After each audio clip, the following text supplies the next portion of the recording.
Today on The Daily Charge, taking a look at the cheapest 5G phone yet, how Wi-Fi 6 could change your life, and Scott Stein shares his experience with the Nintendo Switch Lite. Good morning. Welcome to CNET's Daily Charge. It's Wednesday, August 28th. I'm Roger Chang. I'm Scott Stein. I'm Eli Blumenthal. Let's take a look at the news. The Nintendo Switch Lite made waves when the $200 console was introduced in July. Our own Scott Stein got a closer look at the Lite, and now that you've had some more time with it, what do you think? Yeah, this is my second time getting a chance to look at it, and I got to spend this time about an hour with it. Anyone who's been thinking about getting a more affordable Switch or has kids, doesn't care about connecting to the TV, I think this feels like the better piece of hardware, surprisingly. It feels more sturdy. The smaller size actually is nicer to carry around. It feels a little less creaky. The buttons feel really good, although you won't be able to swap the controllers like the regular Switch. So those who have reported drift issues, TBD, I think it's great, and you save $100. The only thing is that, yes, you can't detach the Joy-Cons, but the real downside is that it doesn't have the dockability. If you think about that. I mean, that sort of takes away from the identity of the brand itself, right? The Nintendo Switch unless you switch to the Switch Lite. That's the part that's essentially, the is this like a DS, like an upgraded DS? Is the DS still around? The DS, the 3DS and 2DS models are still around. So yeah, it really feels like the real successor to the 3DS, 2DS, and has that kind of feel. The question is, if you think about that losing the TV out element, it's not just the ability to play on a TV, it's multiplayer. Because when I play at home, we play things like Mario Kart or Mario Party, and it's the multi-controller is facilitated that way. You can connect other controllers to the Switch Lite. But so like the Joy-Cons I already have will still work with it. Yes, you could pair them, but there's no kickstand. But you couldn't connect the Lite to, say, like another Switch as like a hub, as like a secondary controller. No, you can't use it as a secondary controller. Okay. As far as anything they've said. Like a Wii U type of thing. No. And the other thing is, if you're thinking about being a two-Switch household, which I think a lot of people will start to think of that weirdly, because $200 is not that much money for a second system.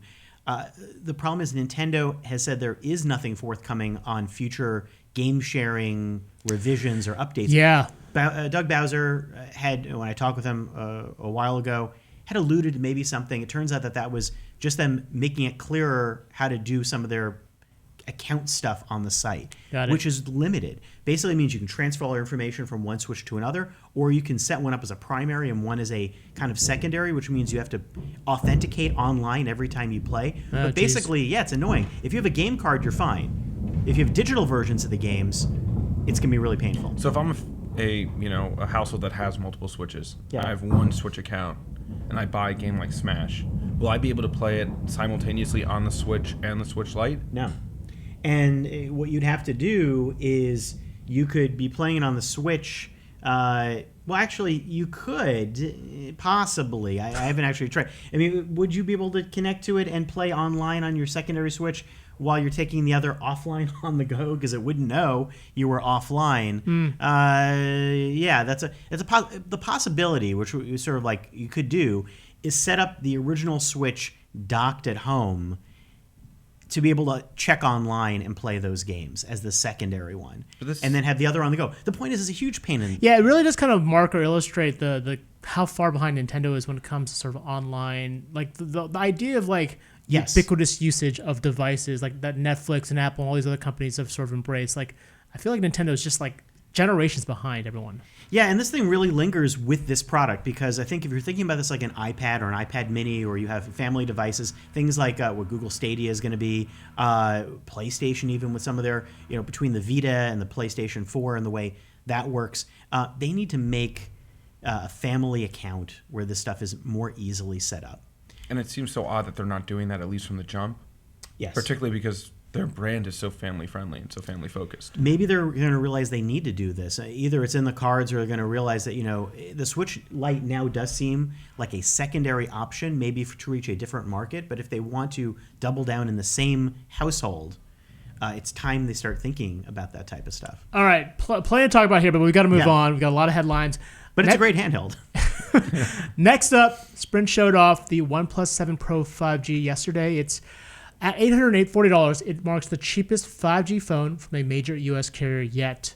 When the phone launched, it also marked the expansion of Sprint into 4 more cities, including here in New York, with 5G. So it's interesting that Sprint, which has struggled with network quality issues and just a bad rep in general, is all of a sudden one of the largest 5G networks in the world. Now, Eli, you had a chance to talk with Sprint and check out the phone. I mean, what were your impressions? So the phone is the same as the OnePlus 7 Pro we've seen since around May, I believe, is when the first one came out. And we have this here. I'm right holding here. So the only difference really for those who are listening, it's really just the branding. It says OnePlus 5G on the back. And inside it has support for Sprint's, 5G network. And yeah, as you mentioned, it is a bit surprising that we're seeing Sprint, that carrier that struggled, the fourth carrier, have a 5G network that now they claim covers 11 million people, and in New York, 1.7 million, which is impressive. And they work indoors. The speeds aren't as fast as the millimeter wave networks you'll see from Verizon or AT&T or T-Mobile, but you don't have to stand on a street corner to use it.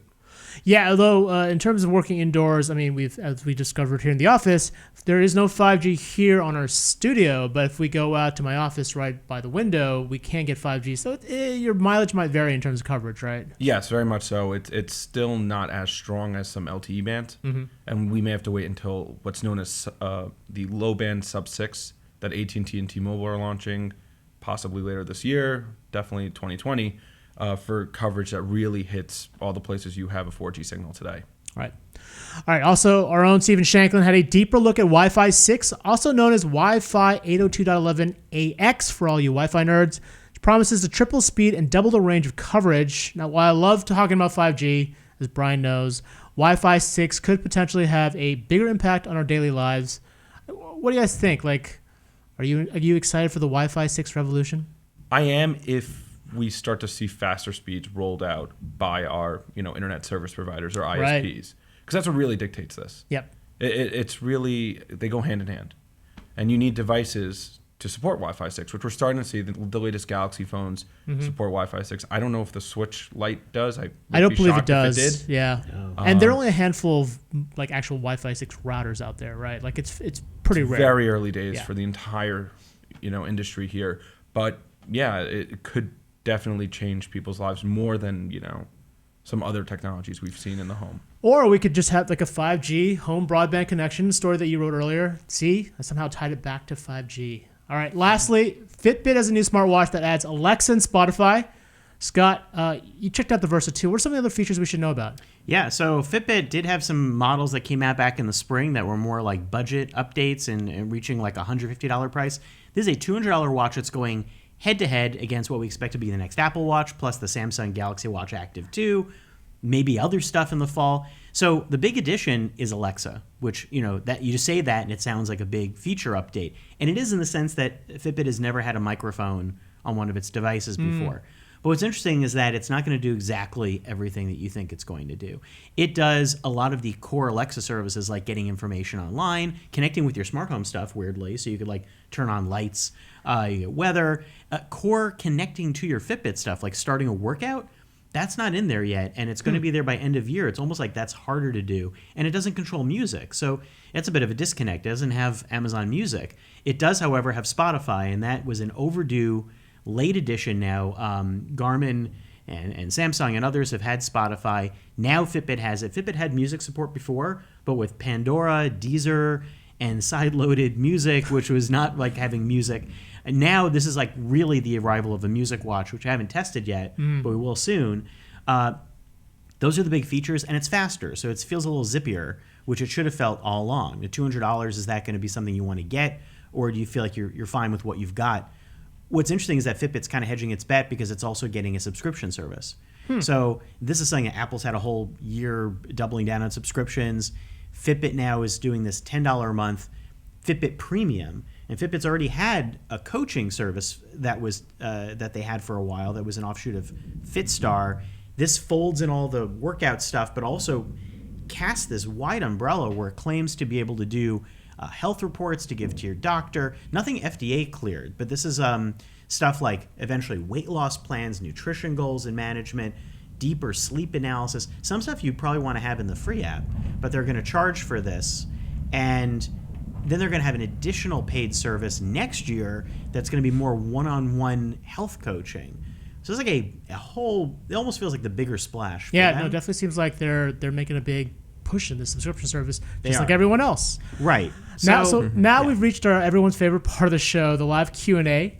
The daily charge greatly depends on our audience feedback. So if you do have any questions or comments about today's topics or beyond, go ahead and fire them off in the chat or hit us up on Twitter. BVG, what questions are people asking? I just want to go ahead and lament real quick. I love it when we do wearable stuff because I get to stare at video of Scott's hairy wrist. And it's absolutely... It's the best. It's a nice handsome. wrist. I mean, it makes me never- want to buy a handsome. wearable. I'll never shave. Just gonna say that.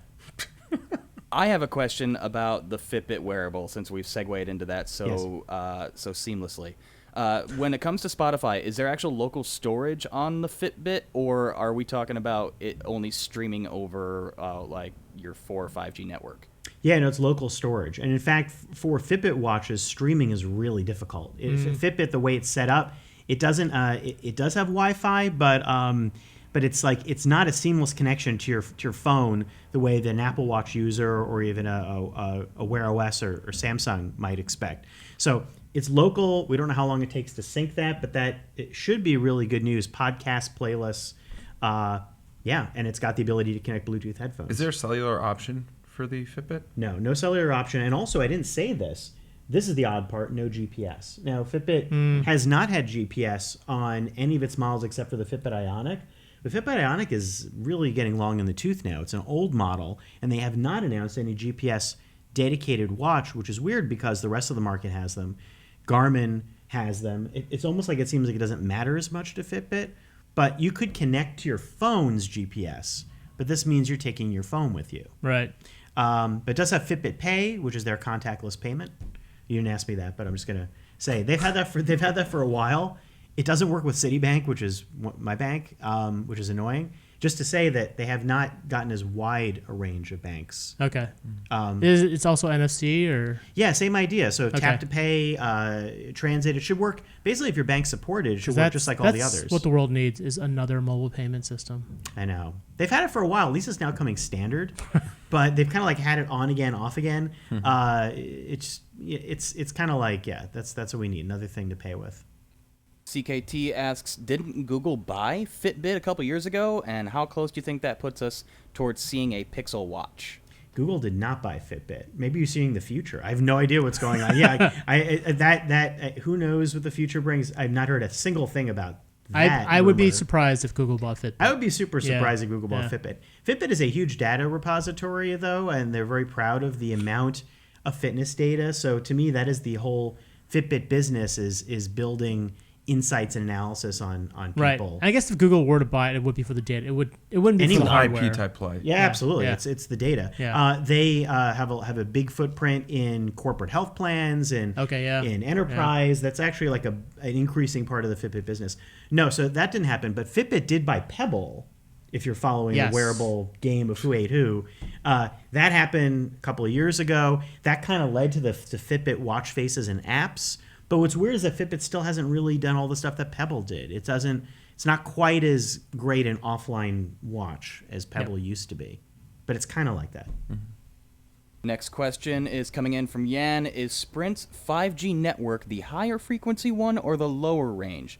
Sorry, this part is always confusing for me. I'm always under the impression that telcos are mostly offering the lower frequency. No, it's a great question. Sprint actually is using They're the middle. mid-band. I'm sorry? They're the middle. They're using. They're in the middle, actually. So it's the low band is basically what 4G, a lot of what 4G rides on right now. That's what T-Mobile, AT&T is. T-Mobile and AT&T are also shooting for low band for Verizon their future uses low 5G coverage. for their 4G. Verizon uses low for 4G, but for 5G, most of the attention you've been talking, or most of the attention, and most of the networks that are up are using the higher band spectrum, the what's known as millimeter wave. That's Verizon, that's AT&T, and T-Mobile. And Sprint's kind of the unusual one because they already had a lot of mid-band spectrum to work with, so they launched with that, and that's partly why their network coverage is so much wider. Why it's not like a block wide Right, hotspot. Verizon, T-Mobile, AT&T. Even yesterday at the event, Sprint CTO John Saw was taking shots at AT&T. He wasn't taking shots at T-Mobile, which also has a millimeter wave network. Maybe it's because T-Mobile and Sprint are trying to merge. But AT&T's rollout in New York is a handful of city blocks right now. Yep. And that's not to say that consumers can't even get on it, because they can't. AT&T isn't letting people. But Sprint covers a whole host of the city, including some of the outer boroughs, parts of New Jersey. They're much wider. Yeah, I mean, same with Verizon, right? Like when you were in Chicago, I mean, the networks there are pretty limited. It's kind of like a Wi-Fi hotspot. Like once you walk a block away, you're off the 5G network. Whereas Sprint, block away, you can just walk inside a Starbucks. And there you go. Well, and whereas Sprint is, it's the coverage is wider. It's not nearly as fast at all, and that's sort of the trade-off between coverage range and speed. But you can get coverage. Yes. Next one's coming from Ryan. Don't we have mobile payments options with Samsung smartwatches, or Garmin for that matter? I see it on their website. Maybe it's just United States. I'm sorry, we have construction upstairs, so all I heard was a massive I didn't rumbling. hear the question. I just heard the rumbling because our neighbors upstairs were being a little loud. Apologies to everybody listening. There's not much I can do about that. Yeah. They do have to get some work done above us, so there will be an occasional hammer hit, and not the one I have aimed at Roger. So the question was, Ryan asked, don't we have mobile payment options with the Samsung smartwatches, or Garmin for that matter? I see it on their website, but maybe it's just in the United States. No, absolutely. Yeah, Garmin. This is a widespread thing now. So Garmin has payment, mobile payment. Samsung does. Apple does. Is there like a Garmin Pay? Is that what they call it? There's Garmin Pay, yeah. Oh my gosh. Yeah. Everyone this has has been the out same there. Great naming system. Yeah. After that wave, so those have all been out there. Samsung used to have a really cool one on its watch that also used MST, so you could. It's on the phone, but it's not on the watches anymore. Where you're able to pay even at a non-contactless payment spot, like a regular credit card. It would work with a credit card reader. Yeah, right? it would mimic the card thing. Yeah. That ended, I think, at the Gear S, the Samsung Gear S3. Anyway, weird. That's for you to know. So basically, like most fitness watches have mobile payments. Just check it out. And for Fitbit, this is not new. This actually debuted back on the Ionic. So We go back to the Ionic. Go back to the Ionic. Ionic was iconic in that introduced. How ironic. Yeah. You're all fired. Sorry, just too easy. Yeah. Yeah. Brian, what do we have next? Next up, let's keep talking about 5G. Storm King. Wow, I cannot talk today. Is it true for the high band 5G that the range is considerably shorter, almost line of sight? Yes, that's exactly really what it is right now for the millimeter wave high band. If you're near one of these nodes or antennas, which depending on your city could either be on the side of a building like it is in New York, or even on a light post like in Chicago, you can get really fast speeds. We've seen in our various testing speeds close to 2 gigabits per second, which is insane, significantly faster than what most people get in their homes. But as you walk further away from those nodes, it drops considerably. Yep. So while you're on that topic, Imagine Sagi wants to know, what is the difference truly between the long-range 5G and the short-range 5G? So the way we've been describing it's really like 3 different types of flavors. So you have the low band, which has great coverage, can reach really deep indoors, has better speeds than 4G, but not by much. Yeah. Then there's the mid band, which doesn't reach as far, but has faster speeds. And then there's the high band, which has really fast speeds, but really limited coverage. Right. And what we're finding really is that there's no like this is the right flavor you want. It's really carriers need to work with all the flavors. Like, to basically have this combination network that takes advantage of the strengths and weaknesses of all those different flavors to give you the coverage you need when you where you need it. Like if you're in the city where there's a lot of users at once, you want that high band because it's basically a fat pipe for a lot of people to handle their huge amounts of data. When you're out in a rural area, the suburbs, you probably want to rely on some of the lower band spectrum, which is the wider reach to it. The speed isn't as high, but it's still better than the 4G network that we have now. Right, and T-Mobile and Sprint have been obviously talking about with their merger a combination of all 3 technologies. AT&T has been hyping up how they will be using what's known as sub-6, the mid and low band, really focusing on the low bands in AT&T's case, with their millimeter wave high band 5G to make that type of seamless, ubiquitous experience. Verizon is kind of confusing right now. Verizon says they've got some sort of plan, but they haven't really been forthcoming with the exact details of how they'll lay out a multi-band spectrum. And the cities rollout. they're focusing on for their 5G launch, the 30, I believe, that they're planning to do this year. That's all millimeter all wave. Millimeter wave, it's all high high band. band. Yep. Regarding Wi-Fi 6, what's the main advantages over current Wi-Fi technology?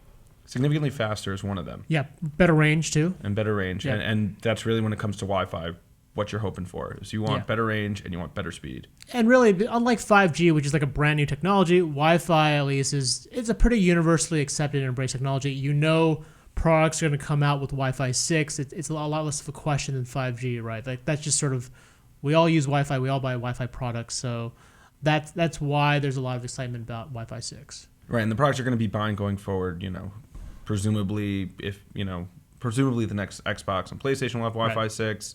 We're already seeing it in phones, like we mentioned before. The latest Samsungs have it. So going forward, the devices you get will just have it built in. Yeah, and once you upgrade your router, it just gets us a little bit closer to that future where I envision no cables in my home. That's what I want. No power cables, no internet cables, nothing. Just stuff. wireless for all. Wireless, yeah. I mean, who cares if all the signals are flying everywhere in the house? But it's not having cables would be so. I don't know. The tangle of cables is one of my big pet peeves at home. So. Well, I'm kind of curious for me if Wi-Fi 6 could enable, speaking of wire-free, for any future VR AR stuff, whether it would be good enough to allow you to finally not have to worry about tethers for stuff, or be able to stream. It sounds like it, but I think all the stuff you have to kind of test out and know. But right. And it's still very early days for this, just like it is for 5G. We're still very much in the beginning stages. You mentioned Xbox and generally seeing phone developers leaning towards Wi-Fi 6. Do we have any other more specifics on the slate who have stated this is what our next tentpole is going to be? Commander Trium wants to know what product development there is kind of coming down the pipeline. I mean, phones obviously. We don't. I mean, Microsoft and Sony haven't really talked about what they're going to have, so it's just a guess that they would probably have this technology. And the industry is kind of moving towards it as a whole. So, like, basically any product that has Wi-Fi, as some form of Wi-Fi now, will like eventually get to Wi-Fi 6. Yeah, that's the thought. My question for Wi-Fi 6 is, why do all of the routers look like Sith starships? Ooh, that's a great question. Well, you're starting to see routers want to be placed with that whole Sith starship idea, like exactly the ones you're showing right now. Partly the antennas, right? Yeah, those are ungodly monsters that are great for functionality, but awful for performance. You're not going to want to put that in a main living area, right? Which is where you're going to probably be using Wi-Fi. You're going to put that in an office or in your basement or in your attic. Mm-hmm. So a lot of companies have actually really focused on the appearance of their Wi-Fi recently. You look at Eero, you look at Google Wi-Fi, you look at Netgear's Orbi. Those are more mesh networks. But the idea is, to your point, like they're designed to be aesthetically fit into your home, like no matter what the room is, right? Exactly. Yeah. Because that's where you're going to be using your devices, and that's where you'll have the best experience. I still have an Apple airport. Like they've discontinued service for it, but I still use it. Good on you for still using it. Keep that thing going. Can't they make them fluffier looking? Like it's true. Like maybe like you want your kid to like cuddle up with like a teddy bear that has a Wi-Fi router. That sounds furry like a terrible idea. Or like they all look like that bat that we caught in our house. You had to bring it to the bat, didn't you? I had to bring that up, by the way. There was a bat in our house. It did not have rabies, and neither do I, as far as I know. But I've been taking rabies shots, so sorry if I'm loopy. But when a bat is caught and it's huddled up, kind of looks like a spider. It looks like a Wi-Fi router. I thought you were about to say it looks like a Wi-Fi router. It does. That's what I mean. It looks like a Wi-Fi 6 router. So you're sure you just didn't throw out your router? I mean, the internet has been really slow since the animal control came, so... I think those routers look like giant spiders, and they terrify me. I think if I was wandering through my living room in the middle of the night on my way to the bathroom, not really fully coherent, I would probably drop kick the thing. Yeah. And bats crouch down look like spiders. just so you know. Let's just talk about bats BBG, now. does your router move?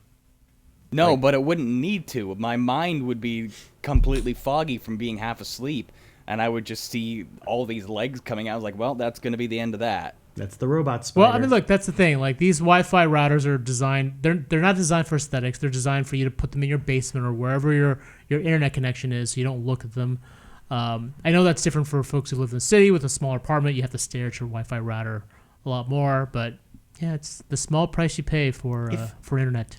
Could you develop... Will there be an IKEA business for, like, router hiding furniture, or does that affect the coverage? It might affect the coverage, though. Could you make a special material like a mesh fabric? I'm just giving IKEA some ideas here. Yeah, exactly. This is it. You need like Thurgle. Well, no, Yeah. but IKEA is It'll hide your into like a screen. all these smart spaces. Like they have the Sonos partnership, so they have smart speakers which have Wi-Fi inside them. Yep. Who knows? They have wireless charging, I guess desks or whatever. You need like That's true. You're right. A screen, like a breathable screen that it can just hide behind. IKEA, if you're listening, please introduce ugly Wi-Fi modem hiding furniture. Please. Scott demands it. Find a place that I can hide my Wi-Fi spider. My giant Wi-Fi idea. robot spider. Actually, it would be good for Brian too. That way, he won't be terrified when he wakes up at night. And can like just he'll be hide. hidden behind like a Let's little not get shelf. too far or ahead of lurking, ourselves. ready He to- still could be afraid. Ready to pounce. I don't know why that's not a thing yet, honestly. Wow, we are getting some. By the way, some We're impressive really construction getting noises. bombarded here. So apologies for the noise, the background noise. If the mics catch it, If I don't you even hear know that, if the mics get it. Oh, It's you can definitely definitely loud hear here. it. You can definitely hear it. I'm I like how we all sorry just again. looked up. I've got the thinking, gate is this all an the way up. earthquake or is No, I this? was like, is this it? Is this all going to collapse on us now? Yeah, Is this the end of the show? every I think it'd be day. a fitting way for me to go at least. It's coming around again. There we go. All right, what else? What else we got? We Brian? have seconds left in the show, so let's pivot real quick into Nintendo and make it fast. Jay from Jersey wants to know if anyone is actively going to go pick up a Switch Lite, and if so, why? I think it's a great console, but considering I have a Switch already, I don't really see a need to add that into my life. However, Jay is looking forward to getting one that is a Game Boy Color purple. I don't know why that's not on the color docket. It should be. In the meantime, Scott, what is your favorite color that you've experienced so far? Oh, the favorite color for me, definitely blue. I thought that blue was great. The yellow's good too. I don't know, for some reason, like it had the bezel kind of ruined it, and the buttons ruined it for me on the yellow, but it's close. But I would rank translucent purple.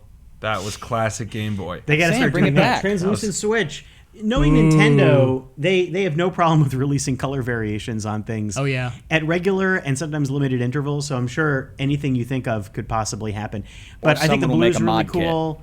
I think it is a great pickup for somebody who has not played, who's like a 3DS person and is like, I want the new handheld. Yeah. And also And around the you just want holidays. I mean, if this is starting at this price, Yeah. I mean, imagine what it's going to be at the holidays. Yeah, Black Does it Friday get into price, that maybe? impulse price territory? But the price for Nintendo stuff doesn't tend to drop. I think if it's $200 now, Although it's $200 with a game bundled in, all of a sudden that sounds pretty attractive. it's possible. They're gonna have. I don't think so. This holiday, they're gonna have a Pokemon variation coming in November, but without the game. Oh, that just sounds like a terrible tease. Yeah, what the This hell? is why I'm trying opening to it up temper on- your opening expectations that up, on a you're like, bundle. oh, I got the Pokemon. Wait, there's no game. I have to go spend that another goes $60 with and get a it. game. It's totally possible that a bundle of the original Switch will emerge, and that could temper. Wait, like the original Switch plus the new one, or Plus a game. No, not two of them like together. that? That's But the original Switch plus like more stuff or games or Oh, other yeah, things. yeah, yeah. Especially for as sure. you get games like Mario Kart and Yeah. Super Smash being well over a year. Well, and that could mean do you get that versus getting the Switch Lite? Also, Nintendo just quietly released an update to the original Switch, which has slightly longer battery life, slightly to moderately longer battery life. CNET did a test of it. Dan Ackerman tested it out. So if you want to check out, I think it was like not as much as I expected, but it was like the first run. But again, like there is that model, which technically now has the longest battery life. I'm still trying to figure out if I want to actually switch my old Switch. For Your old this one. Switch. Yeah. I still feel like for me, the home connectivity is really nice, and it's not just it really isn't me playing on the TV.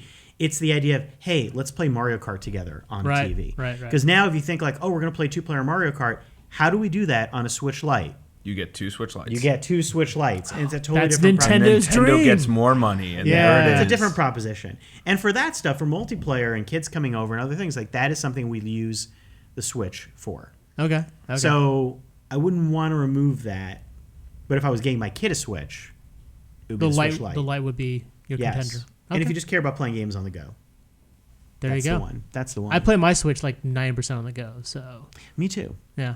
Although look, I wouldn't trade in for the light. I was looking at like the battery enhanced version of the Switch, but I could see like after like some initial skepticism, I could see how the Switch Lite would be a good seller, especially in like a household with multiple family members. When you hold it, I think you realize like this feels better and this is the better hardware. I would basically want that with the TV docking and eventually Joy-Cons. Yeah. But with the chip and the battery and other elements, like, it has to upscale when it docks. So it always kicks on that heat vent on the original Switch. There's supposed to be a more efficient processor on the Switch Lite, so probably the heat venting may not be as intense, which also might be better for the lifespan of the thing. Yeah, I know some people had problems. Oscar was showing me of people having the vent break on the original. Oh yeah, Switch. Especially once it's docked in, right? Because it's kind of like it's in a that's the compressed plastic area. was weakening, or where the venting was happening. I think overall, Switch Lite looks like it's going to be just sturdier And has a better D-pad. And as a D-pad. That's the other thing. The D-pad huge thing that the regular Switch is missing. Thank you for mentioning that. The D-pad is so good. And games like Tetris 99, that use the D-pad. And right now I have to use those 4 buttons. So I want the D-pad on standard and all the stuff. Which Nintendo they told you was not going to happen. They told me it's not going to happen. But when Nintendo says one day is not, or any company, is not what's going to happen the next day or the day after necessarily. But for now, it does mean the D-pad, or unless you get a third-party thing or an extra controller, you can get a D-pad. You're just spending more money. I'll be honest, I just want a Nintendo 64 Lite. Classic, sorry. Yes. I want the N64 Classic. I want the Game Boy Classic. Game Boy Classic's fine too. I will happily play Game Boy Classic. I'll happily give Nintendo my money for that. But N64 is where it's at. Yeah. My God, yes. Each of those, I'm excited about. All right, Brian, any last questions before we wrap things up? No, we're way over. But great conversation today, everybody. Thanks again for joining us. Roger, I'm going to let you go ahead and take us on home. Yeah, if you'd like to catch us again, you can find us every weekday morning here on YouTube, Periscope, and CNET.com, plus the audio podcast on pretty much every platform available. All the details are in the description below.